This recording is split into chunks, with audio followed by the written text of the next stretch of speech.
Bonjour à tous, bonjour à toutes et bienvenue sur La Clé des Champs, le podcast qui donne la parole aux acteurs de l'agriculture française. Je suis Louise Lespard et j'ai hâte de vous amener avec moi dans cette aventure. Dans ce podcast, je vous permets d'en apprendre bien plus sur notre monde agricole en partant à la rencontre de personnalités remarquables qui œuvrent à faire briller nos campagnes. Je vous emmène dans les coulisses de nos fermes pour découvrir le quotidien de ces acteurs de l'ombre pourtant indispensables à notre pays. Aujourd'hui, j'ai le plaisir de me rendre en Bretagne pour le deuxième épisode consacré à la filière laitière bio européenne. Comme je vous l'ai expliqué dans l'épisode précédent, ces 3 épisodes sont réalisés en partenariat avec le CNIEL dans le cadre de la campagne de communication cofinancée par l'Union européenne et qui s'appelle « Prenez en main la bio ». Après avoir découvert dans le premier épisode le quotidien d'Apolline, éleveuse laitière engagée en bio, je vous propose maintenant de partir à la rencontre de William Fouché, responsable grand compte chez Eurial, la branche lait de la coopérative Agrial. Eurial est en charge de collecter le lait d'Apolline, de le transformer en fromage ou en yaourt par exemple, puis de le vendre aux grandes surfaces, aux grossistes ou à la restauration collective. Apolline m'a accompagnée dans l'épisode pour qu'elle puisse elle aussi poser toutes ses questions sur ce que devient son lait une fois qu'il a quitté sa ferme. Dans cet épisode, William nous explique ce qu'est une coopérative, institution méconnue et pourtant incontournable de la production agricole. Il nous dit tout sur la transformation du lait et ses débouchés. Bonne écoute!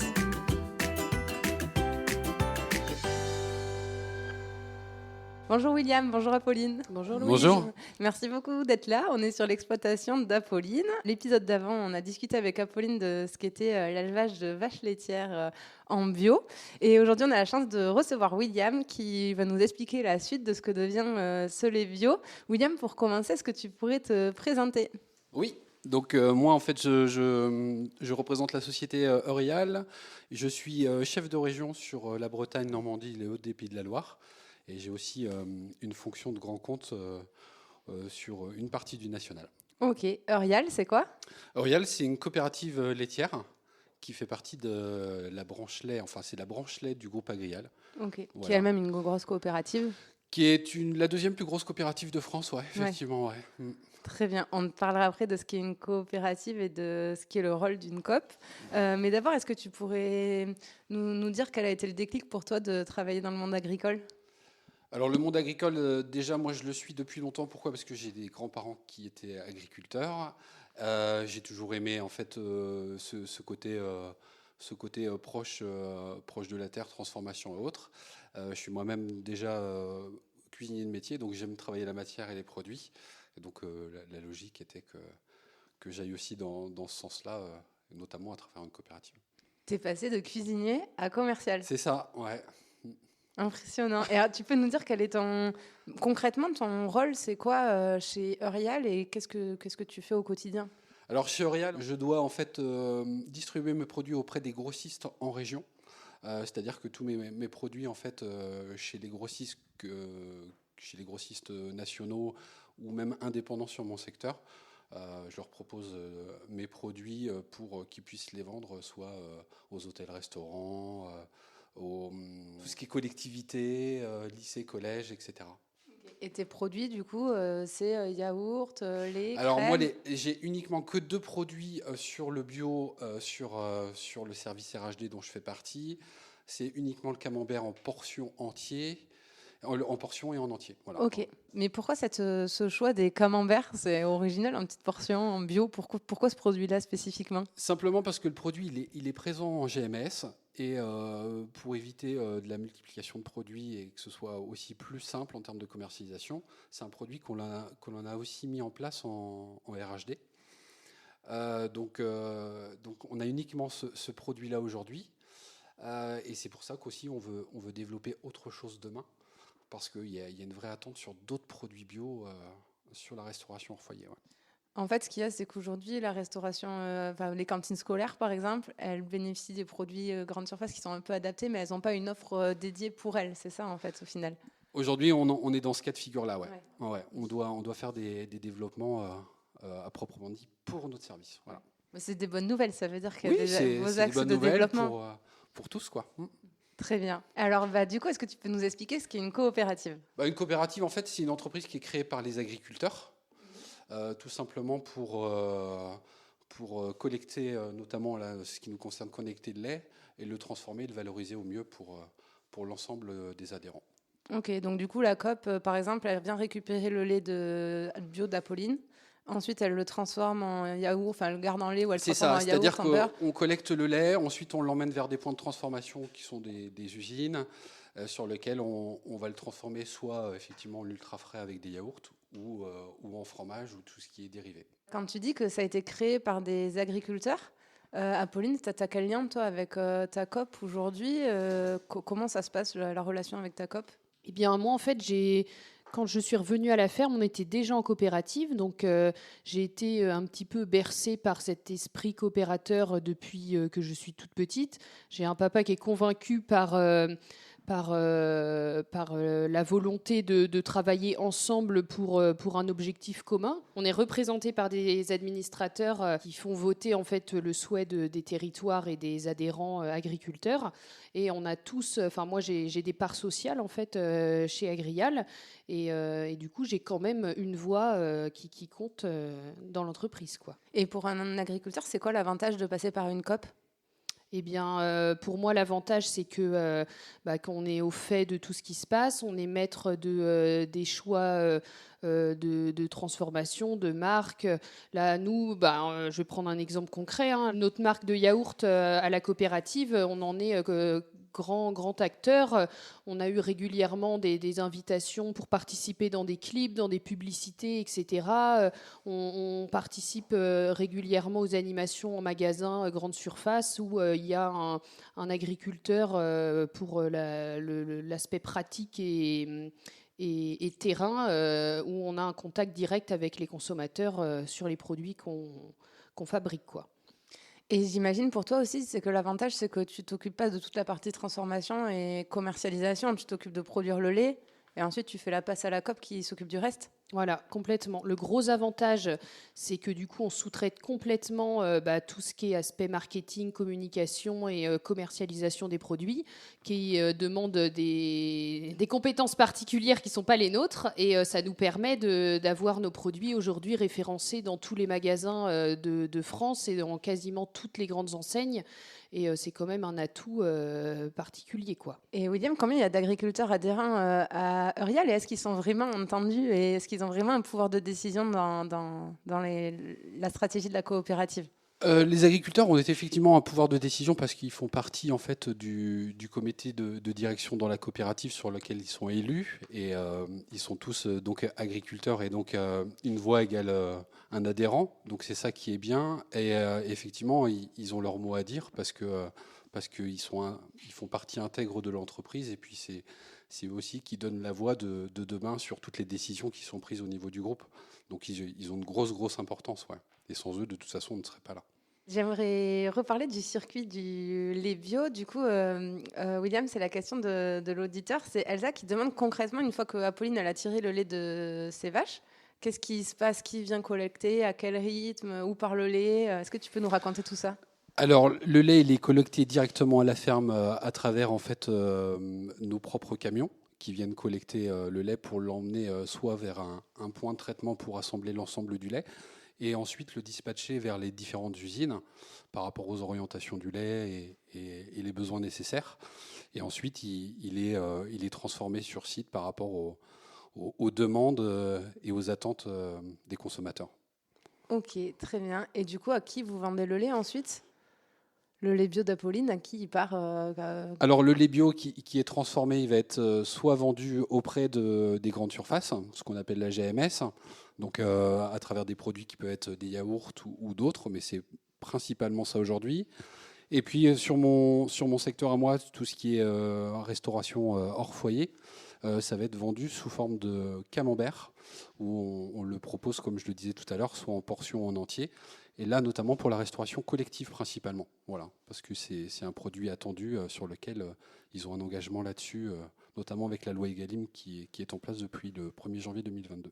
Oui, qui les oblige à avoir un certain Oui, pourcentage de... On en parlera demain. On va... Fabrice, qui est chef cuisinier dans une cantine scolaire, donc on en parlera avec lui, mais la loi Egalim les oblige à avoir une part de bio dans les menus, c'est ça? C'est ça, ça représente 20% en fait au niveau des attentes du bio. Donc on répond à travers ce produit-là sur au moins une partie de ce qu'ils peuvent avoir en proposition. Et ça m'amène à la minute économie du podcast. Comment vous négociez les prix? Parce que d'un côté, vous appartenez, la COP appartient aux agriculteurs et aux éleveurs, donc elle se doit de les rémunérer correctement, puisque en plus les éleveurs décident en partie, il y a quand même un sujet là-dessus. Et à la fois, il faut avoir un prix compétitif pour les clients à qui toi tu vends tes produits au moment des négociations. Comment vous faites pour trouver cet équilibre? C'est un peu de la schizophrénie, quoi, d'avoir les agriculteurs en interne, de dire qu'il faut bien les rémunérer, en même temps il faut un prix compétitif pour les clients. C'est vrai que c'est pas si évident que ça, mais après c'est un jeu d'équilibre qui se fait déjà parce que je pense que nous c'est assez raisonné parce que dans le sens où on est une coopérative, on arrive quand même à travers les élus agriculteurs à trouver des compromis et s'accorder sur les tarifs du lait. Et puis après aussi sur le deuxième temps, c'est la transformation aussi qui est aussi rémunérateur. Oui, qui ajoute de la valeur ajoutée. Voilà, exactement, et c'est aussi le but de la coopérative. De pouvoir collecter et transformer pour que tout le monde puisse s'y retrouver. Ouais. Apolline, est-ce que le fait que tu sois intégrée dans une COP pendant la crise qu'on est en train de traverser là avec l'inflation, tu t'es sentie un peu protégée ou pas tant que ça? En fait, nous, on a l'avantage de la production de lait bio, c'est qu'on est quand même un petit effectif. Et en fait, chez Agrial, on représente un peu plus de 300 producteurs. Mais du coup, on est très proche en fait de pas de nos responsables, mais du métier lait bio qui nous aiguille et puis qui nous dirige un petit peu, quoi. Du coup, c'est assez facile de participer aux réunions de producteurs, d'être au courant et au fait du marché, etc., de poser nos questions particulières. Après, dire que j'ai été plus protégée parce que j'étais en coopérative qu'en privé, je ne pense pas. Et puis, en soi, de toute manière, l'inflation, on a l'impact autant que notre coopérative. Donc, chacun s'adapte à sa manière, quoi. Après, ça n'a pas influé sur les marchés. Comme on en parlait, le lait bio est très nationalisé. Nous, on n'a pas ressenti du Covid des baisses de production ou des baisses d'achat. Nous, en tout cas, on nous a pas demandé de produire moins ou quoi que ce soit, quoi. C'est resté comme ça. Après, le prix, ça, c'est une autre question, mais... Justement, sur le prix, William, concrètement, comment tu négocies avec les clients? Est-ce qu'il y a des grands rendez-vous de négociation tous les ans ou est-ce que ça se fait au fil de l'eau en fonction des besoins? Alors, habituellement, ça se fait toujours une fois par an. Donc, c'est applicable souvent au 1er janvier de chaque année. Et puis après, dans des contextes assez particuliers, comme on l'a vécu l'année dernière, en 2022, il y a eu une augmentation de tarifs qui s'est faite en cours d'année, en milieu d'année, pour ces produits-là, et notamment à cause de toutes ces inflations-là qui étaient liées notamment à l'énergie, mais aussi à tous les intrants que pouvaient absorber aussi les agriculteurs, et avec une forte augmentation là-dessus. Donc on était dans le devoir aussi de répercuter aussi ça à travers le prix du lait et forcément les prix des produits finis, quoi. Ce qu'encourage aussi la loi Egalim, de ne plus avoir une négociation annuelle, mais de revaloriser les prix quand il y a besoin au cours de l'année. Je crois que c'était dans le texte de loi aussi. Oui, ça c'est un engagement aussi. Et, dans la théorie en tout cas. C'est dans la théorie effectivement, mais après ça va quand même dans le bon sens des choses. Voilà, et c'est hyper important si on veut maintenir et sauvegarder notre filière, il faut il faut l'aider dans ce sens-là, quoi. Ouais. Justement, au niveau de tes clients, sur la partie les bio, on en a parlé hier avec Apolline, que voilà, au niveau des tarifs, c'est compliqué, etc. Quand tu négocies, est-ce que tu ressens qu'ils sentent qu'ils ont une forme de responsabilité dans la négociation parce que potentiellement l'agriculteur au bout de la chaîne peut être moins rémunéré et que là, on l'a dit, plus ça va, moins il y a d'éleveurs laitiers, bio encore plus parce que les installations s'arrêtent. Est-ce que tu sens qu'il y a cette conscience ou est-ce que finalement c'est le prix et après toi tu te débrouilles pour rémunérer l'agriculteur avec ce que tu as négocié? Alors, il y a à peu près 12 mois de ça, en fait, effectivement, on était plus sur des notions de prix. Avec ce qui s'est passé là, notamment avec 2022 et le milieu d'année, avec toute cette inflation assez généralisée, qui n'était pas propre uniquement sur le domaine de l'agriculture, mais au sens général, il y a vraiment eu une conscience de prise au niveau des acheteurs et du fait qu'il faille aussi rémunérer assez justement les agriculteurs. Pourquoi? Comme je disais tout à l'heure, pour sauvegarder aussi une filière et puis pour maintenir aussi nos achats alimentaires, parce que sans les agriculteurs aujourd'hui, on n'est rien, quoi. Oui, Donc, plus personne ne travaille après. Si exactement, l'amont ouais. s'effondre. Ouais, et puis je pense qu'on sous-estime aussi ce métier-là, qui est un métier qui a besoin d'être valorisé, et ça passe aussi par ça. Alors justement, c'est quoi les solutions pour Eurial? Est-ce que le bio reste une priorité et vous dites ben, il faut qu'on trouve des solutions pour continuer à le développer? Ou est-ce que vous dites bon ben tant pis, la conjoncture elle est comme ça et puis ça ira mieux quand l'inflation sera passée et comment vous vous organisez face à cette évolution de la demande? Alors aujourd'hui, effectivement, il y a un contexte avec l'inflation où on est tous un petit peu perdus. Donc je pense qu'il faut là aujourd'hui retrouver un petit équilibre qui va peut-être mettre quelques mois. Après, le bio, pour nous, c'est quand même quelque chose d'engageant et d'assez prioritaire chez Eurial Agrial, parce qu'on y croit, parce qu'il y a une filière derrière, et puis il y a aussi des attentes de mieux manger demain, de mieux consommer, etc. Et pour nous, je pense qu'on va même essayer de faire évoluer notre gamme, notamment pour la RHD, par rapport à ça. Ouais. La RHD, c'est la restauration hors domicile, donc C'est exactement c'est ça, ouais. les restaurants, les cantines scolaires et tout ça. C'est un vrai levier pour vous, la RHD? Bah, ça l'est d'autant plus, notamment sur le bio avec la loi Egalim, parce que là, c'est un vecteur de croissance, notamment pour développer de plus en plus de produits. Et Oui, voilà. parce que si toutes les cantines mettent 20% de produits laitiers bio dans leur... Voilà, même ou de ne produits serait-ce que bio, si on a une oui. petite partie, bah, déjà, ce serait un bel Ça engagement. ouvre un Et marché. voilà. Souvent, dans la tête des gens, bio égale bobo, je schématise, mais pas loin. Comment on peut faire pour que ben, voilà, il y ait une frange de la population qui se détourne pas de ces produits, alors que peut-être qu'en rajoutant voilà, sur le lait, etc., c'est des centimes d'euros en plus, pourrait peut-être l'offrir, mais par l'image qu'a le bio, des fois, ça en détourne automatiquement parce qu'ils se disent que c'est pas pour eux. Comment on peut démocratiser un peu cette image du bio? Bah, je pense que là-dessus, nous, on a encore des efforts à faire au niveau de la communication. Pourtant, il y a déjà eu un gros effort de fait à travers les PAC et autres. Mais je pense qu'il y a, ouais, il faut, on a encore des choses à faire sur ça pour faire ancrer ça un petit peu dans les consciences des gens que c'est important, que manger mieux demain, c'est aussi à travers ce type d'alimentation-là. Effectivement, ça coûte un petit peu plus cher, mais c'est pas forcément sur les mêmes critères aussi de matière. Donc, c'est une conscience que je pense que l'on doit mettre à travers une communication bien ficelée, quoi. Et pour nous, sur le terrain, le bio, il a pris un grand tournant ces dernières années avec la vague de conversion qu'il y a eu. En fait, on a eu des producteurs conventionnels qui étaient très techniques, avec d'une productivité très importante, qui sont passés en conversion bio, et du coup, qui ont des attentes en bio, des mêmes propositions qu'ils avaient en conventionnel, quoi. En termes d'agrofourniture, ils ont des attentes techniques qui sont très élevées, quoi. Donc nous, le bio était quand même un petit peu un marché de niche où il n'y avait pas des grosses évolutions sur les pratiques de travail dans les exploitations. Et puis en fait, avec cette nouvelle vague-là, on s'est rendu compte que les panels d'agrofourniture, en nutrition animale, en semences, etc., se sont nettement développés. Et nous, on a une technicité qui est beaucoup plus importante en élevage bio aujourd'hui que mon papa serait là, il dirait il y a 25 ans, c'était pas du tout les mêmes productivités, quoi. Donc l'agriculture a beaucoup évolué aussi en agriculture biologique, tout en respectant bien sûr un cahier des charges qui est de plus en plus strict, quoi. Elle est devenue plus performante, c'est ça que tu veux Ouais, nous voilà, dire. ouais. Et est-ce que justement, c'est parce qu'il a conduit à la baisse des prix? Parce que finalement, plus il y a de volume sur le marché d'offres et plus les prix diminuent, c'est l'offre de l'offre et de la demande. Et est-ce qu'il n'y a pas un enjeu de garder le bio comme un secteur de niche?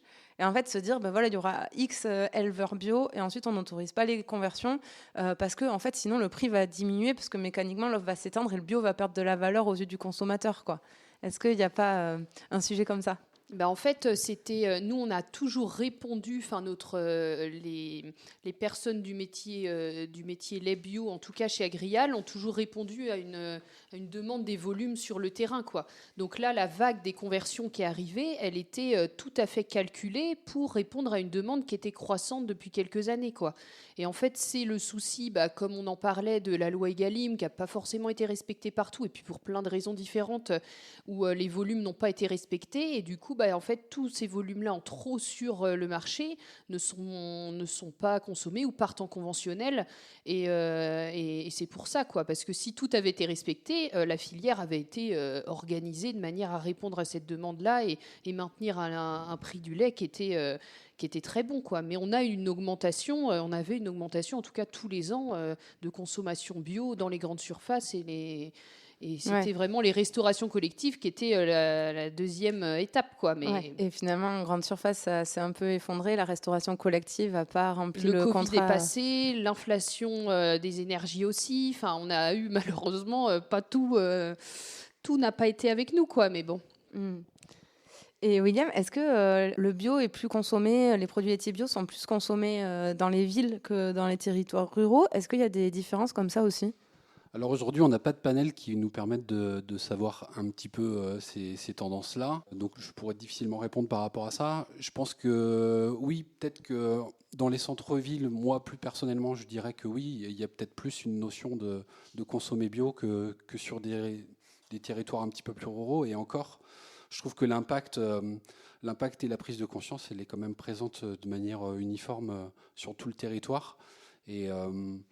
Et je pense que la consommation, même si elle a un petit peu baissé en GMS par rapport à ce que vient de dire Apolline sur toutes ces inflations qui ont pesé sur comment arbitrer nos dépenses, joue aussi sur demain. Donc là, je pense qu'il faut se laisser un petit peu de temps, mais ça va reprendre un petit peu et on va retrouver en fait des chiffres positifs sur le bio par rapport à tout ça. Et je reviens à la restauration collective. Est-ce que vous avez des réflexions aussi au sujet des conditionnements pour être plus adaptés à leurs demandes, peut-être de faire des choses en plus gros volume, j'en sais rien, des gros pots de yaourt par exemple qu'ils mettent dans des ramequins. Enfin, je ne sais pas, est-ce qu'il y a des réflexions autour de tout ça? Alors aujourd'hui, effectivement, nous sur le bio, hormis le camembert, on n'a pas de produits destinés purement à la RHD. C'est des produits de la GMS qui sont utilisés pour la distribution en RHD. Donc les yaourts, par exemple? Les yaourts, c'est essentiellement ça. On a une grosse réflexion notamment sur l'ensemble de la gamme, que ce soit et les conditionnements en termes de volume plus important, pourquoi pas aussi des yaourts adaptés aussi à la RHD. Il y a toute une réflexion là-dessus, oui, sur laquelle on est en train de travailler et de plancher aujourd'hui. Pour finir, la question du marketing autour des produits laitiers bio, est-ce que tu le ressens ou pas forcément que les gens se posent des questions sur les labels? Est-ce que c'est quelque chose que vous ressentez sur le marché?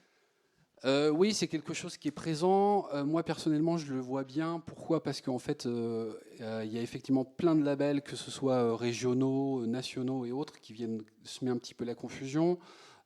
Aujourd'hui, je pense qu'il devrait y avoir quelque chose de peut-être plus présent sur le terme bio en tant que tel, sans avoir tous les labels qui viennent un petit peu contrer tout ça pour que ce soit plus clair pour tout le monde et plus simple. Parce que le bio a du sens, mais aujourd'hui, il est perturbé effectivement avec tout ça. Ouais. Par contre, il amène quelque chose de différenciant oui. et de bon. Donc c'est déjà une belle assurance. Et pour finir, il y a aussi la notion de transport, parce que j'ai vu que chez Auriel, vous aviez 4 plateformes logistiques, vous dispatchez 650 000 tonnes de produits par an partout en Europe. Enfin, il y a vraiment une vraie question logistique, ça doit être un casse-tête d'aller dans toutes les fermes, récupérer le lait, l'amener dans les centres de transformation, les redispatcher aux clients. Enfin, comment ça se passe? Alors c'est une très grosse organisation. Après, effectivement, une fois que les collectes est fait, il y a tout un dispatch qui est fait sur le lait, les orientations sur les usines et autres. Et une fois que les productions sont faites, effectivement, il y a ces plateformes-là en question qui permettent en fait d'éclater tous nos produits, de les distribuer. C'est quelque chose qui est bien calé chez nous en interne pour pouvoir répondre au mieux aux attentes et répondre aux demandes clients. Mais c'est un exercice et un jeu qui est pas si simple, qui peut paraître fluide comme ça, mais c'est une très très grosse organisation et qui demande pas mal de compétences. Mais dans l'ensemble, ça se passe plutôt correctement. Ouais. Surtout qu'il y a une chaîne du froid à respecter, non? Ouais, une chaîne du froid, et puis il y a aussi la DDM des produits, c'est-à-dire la date limite de consommation qui arrive très très vite sur les produits frais, donc sur lequel il faut agir vite pour pouvoir livrer en temps et en heure, et puis éviter aussi des produits en dégagement. Donc c'est un exercice assez difficile. Est-ce qu'il y a des pics saisonniers, des moments où il y a beaucoup plus de produits laitiers à dispatcher, ou finalement est-ce que la consommation elle est assez stable tout au long de l'année? On va avoir des pics, notamment sur des produits fromagers, notamment sur la période printemps et été, parce que là, il y a une consommation qui est plus forte sur de la restauration emportée, sur de la restauration même à table et autres. Mais hormis ça, c'est quand même des produits qui sont assez linéaires sur l'année, ouais, en termes de consommation. Et en France, parce qu'on a une vraie culture des produits laitiers en France. Ah oui, plus que tout, ouais. La consommation de produits laitiers, elle est assez forte. On a des linéaires qui sont assez longs et bien fournis, ce qui n'est pas le cas de d'autres pays ou même quand on va un petit peu au-delà de nos frontières. Ouais. On aime le fromage, le beurre, on aime le fromage, crèmes. on aime la vie, on aime les bonnes choses et voilà, c'est important, quoi. Ouais. Et il faut espérer que les éleveurs laitiers continuent à nous produire du lait de qualité. Voilà, on va tout faire pour. Bon, je vais passer à mes questions de fin. La première, William, ce serait, est-ce que tu aurais un truc pour nous pour qu'on étale notre séance au prochain repas entre amis quand il y aura un produit laitier bio sur la table ?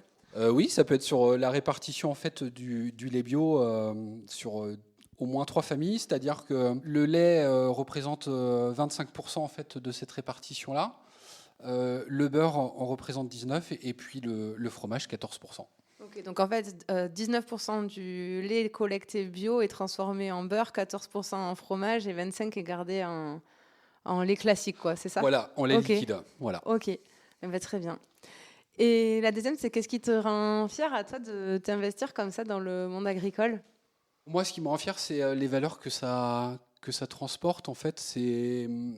Comme je le disais, moi je suis issu à travers en fait mon parcours d'une culture produit. J'ai aussi mes grands-parents qui étaient agriculteurs, donc j'ai une vraie notion de terroir, de culture, de la production, tout ça.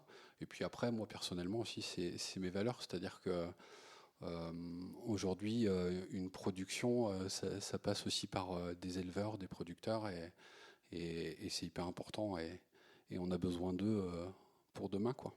Et en vendant leurs produits, tu participes à leur voilà, je participe aussi à leur maintien, à leur métier, à leur maintien et puis à la suite aussi, à l'avenir, quoi. Et dernière question, où c'est qu'on peut te contacter ou surtout suivre l'actualité d'Eurial ? Alors sur Eurial, on peut la suivre sur eurial.eu ou sinon sur eurialfoodservice.fr. Ok, super. Et bien, merci beaucoup à tous les deux. Et puis, Pauline, on se retrouve dans le prochain épisode pour voir Fabrice, qui lui est chef cuisinier dans une cantine scolaire, pour que on voit le bout de la chaîne et les personnes qui achètent les produits laitiers pour bio, pour voir quelles sont leurs contraintes. À très vite. J'espère que cet épisode vous aura plu. Si c'est le cas, n'hésitez pas à laisser une note 5 étoiles ou à en parler autour de vous. Ça m'aiderait énormément pour faire connaître le podcast. Merci beaucoup et à bientôt pour prendre ensemble la clé des champs.